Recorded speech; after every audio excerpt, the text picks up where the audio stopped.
दिल्ली, मुंबई, चेन्नई, बैंगलोर, कोलकाता, सूरत, अहमदाबाद, इन बड़े बड़े शहरों को जो लोग चलाते हैं अब वो घर वापस लौट रहे हैं, अपने गांव वापस लौट रहे हैं। वही दृश्य, लगभग वैसा ही दृश्य देखने को मिल रहा है जैसा दृश्य हमें कभी लॉकडाउन में देखने को मिला था।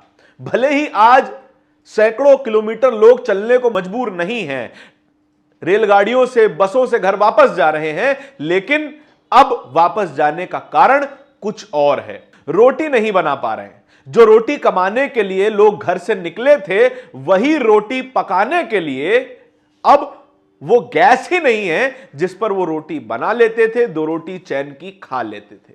अब वो ऑप्शन भी नहीं बचा कि बाहर जाके 20 रुपए 40 रुपए की रोटी खरीद के खा सकें, क्योंकि रेस्टोरेंट में भी सिलेंडर नहीं है, और जहां सिलेंडर है वहां पर इतना महंगा सिलेंडर है कि तमाम रेस्टोरेंट्स की बर्दाश्त के बाहर जा चुका है। बड़े बड़े होटल, बड़े बड़े रेस्टोरेंट्स तो सरवाइव कर जाएंगे, लेकिन सड़क पर मोमोज बेचने वाला, टिक्की समोसा बेचने वाला, चाय बेचने वाला, वो कैसे अपनी रोजमर्रा की कमाई मैनेज करेगा, कैसे सरवाइव करेगा, इस बात की फिक्र ना तो सरकार को है और ना ही इस देश की मीडिया को है। 3 महीने की प्रेग्नेंट महिला जो 3 दिन से खाना नहीं खाती है, वो मीडिया के कैमरे पर आकर बता रही है, लेकिन कितने चैनलों ने यह खबर चलाई, इस बात की जानकारी ना तो आपको है ना हमें है। लेकिन ऐसी खबरें हम आपके लिए खोज के लाए हैं जो दिल दहला देने वाली हैं, डराने वाली हैं। ऐसे दृश्य सामने आ रहे हैं, लग रहा है कि कोई बड़ा संकट आने वाला है। हम केवल उम्मीद कर सकते हैं कि हम गलत साबित हो जाएं। साथियों नमस्कार, तमाम खबरों को लेकर मैं आपके सामने हूं। मेरा नाम धारण है, आप नेशनल दस्तक देख रहे हैं। देश भर से ऐसे विजुअल सामने आ रहे हैं जो कि डरा रहे हैं। कह रहे हैं कि जो बड़े बड़े शहरों का इंजन है, जो लोग इन शहरों को चलाते हैं, आपके घर में काम करने आते हैं, आपके बड़े बड़े मकान बनाते हैं, आपके बड़े बड़े होटल्स बनाते हैं, बड़े बड़े सरकारी दफ्तर बनाते हैं जिसमें हम और आप सुकून से बैठते हैं एसी चलाकर, वो लोग अब अपने घर वापस जा रहे हैं। खेतीहर मजदूर घर वापस जा रहे हैं।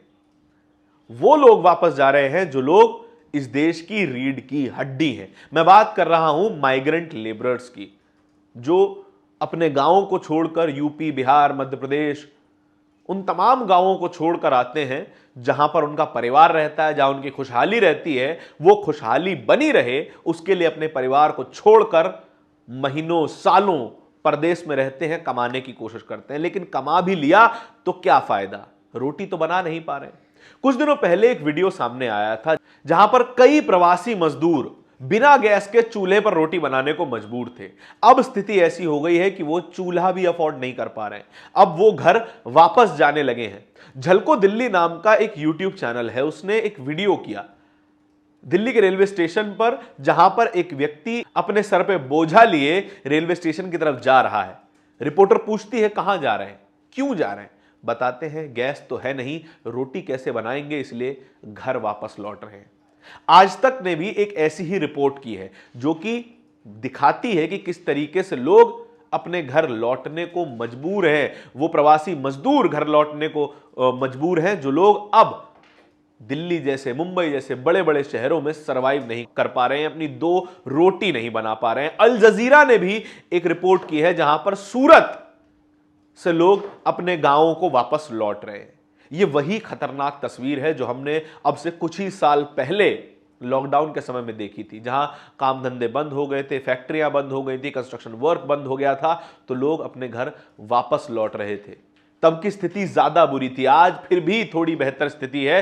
तब लोगों को पैदल चल के घर जाना पड़ रहा था, आज कम से कम रेलगाड़ी या बसें चल रही हैं जहां पर लोग जैसे तैसे भेड़ बकरियों की तरह ट्रेनों में भरकर अपने घरों को जाने को मजबूर हो गए।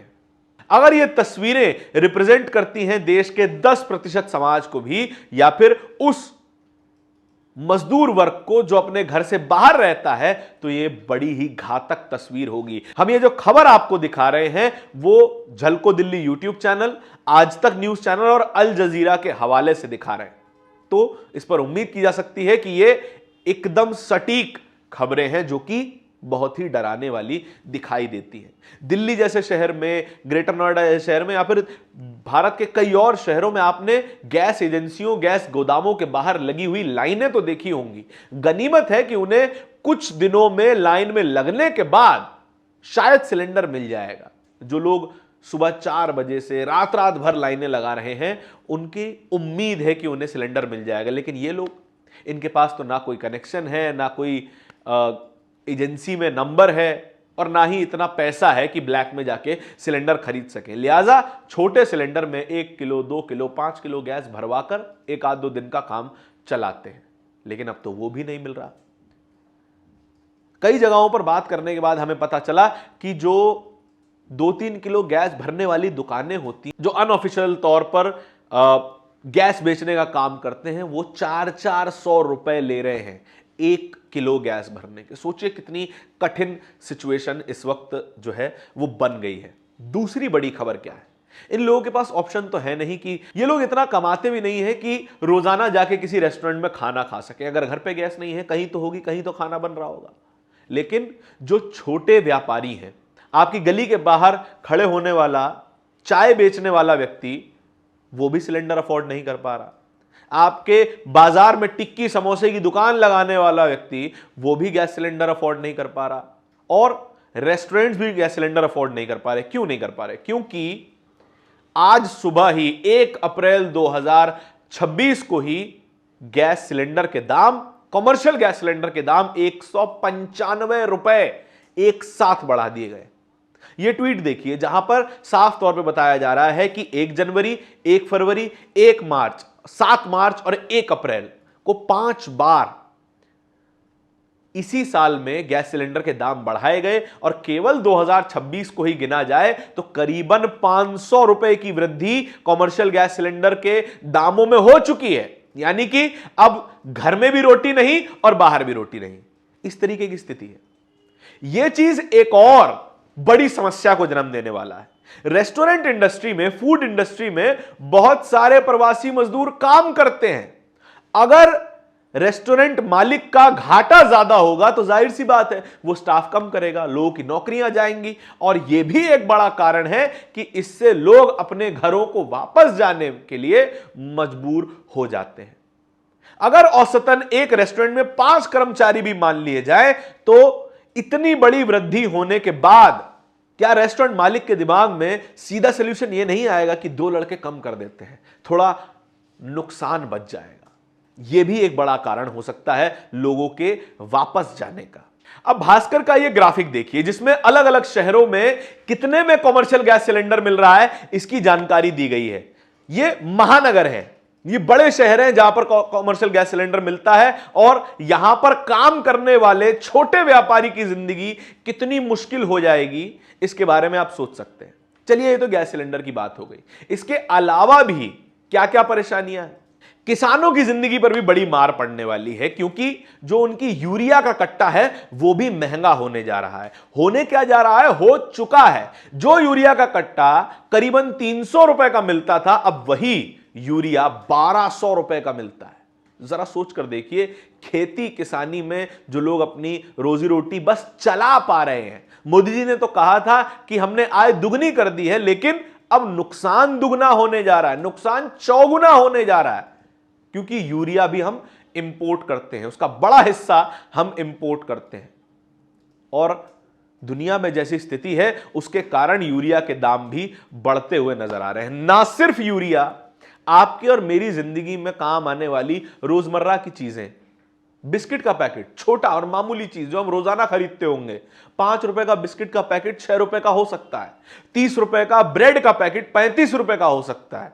और जो पीपी हम इंपोर्ट करते हैं, जिसको पेट्रोलियम प्रोडक्ट कहा जाता है, पेट्रोलियम बाई प्रोडक्ट कहा जाता है, जो कि प्लास्टिक के बड़े सामानों में इस्तेमाल होता है और जूते के सोल्स में, चप्पल के सोल में इस्तेमाल होता है, उसकी कीमतें भी बढ़ने जा रही हैं। इससे हमारी एमएसएमई पर बड़ा असर पड़ने वाला है।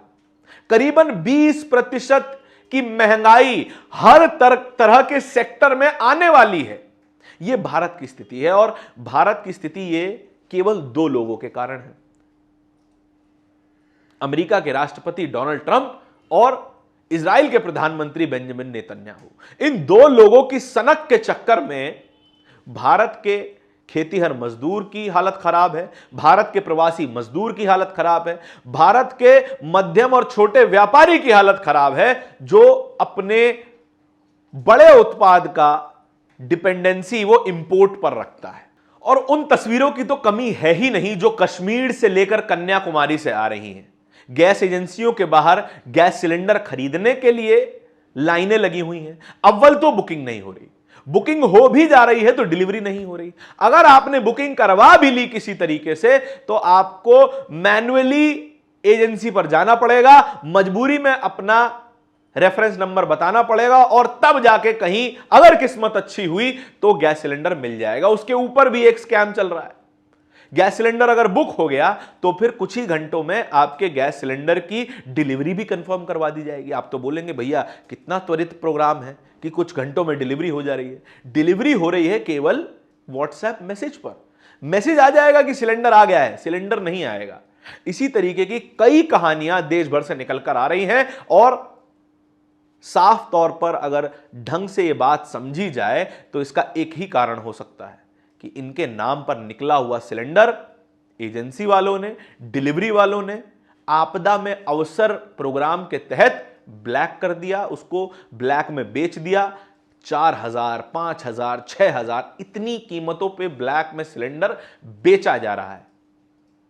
इस तरीके की कहानियों को ना तो मीडिया कवर करता है, ना ही हमारी सरकार ध्यान देती है। आपके इस खबर के बारे में क्या विचार है कमेंट सेक्शन में बताइएगा जरूर। इस तरह की और भी खबरों को देखते रहने के लिए नेशनल दस्तक को सब्सक्राइब जरूर कीजिएगा। बहुत शुक्रिया। दस्तक की आपसे गुजारिश है कि अगर इसको बचाना चाहते हैं तो नेशनल दस्तक को सब्सक्राइब करने के लिए रेड कलर के सब्सक्राइब बटन को दबाएं, फिर बेल आइकन की घंटी दबाएं। नेशनल दस्तक को बचाने के लिए बहुत जरूरी है कि हर खबर को शेयर करें, लाइक करें, कमेंट जरूर करें।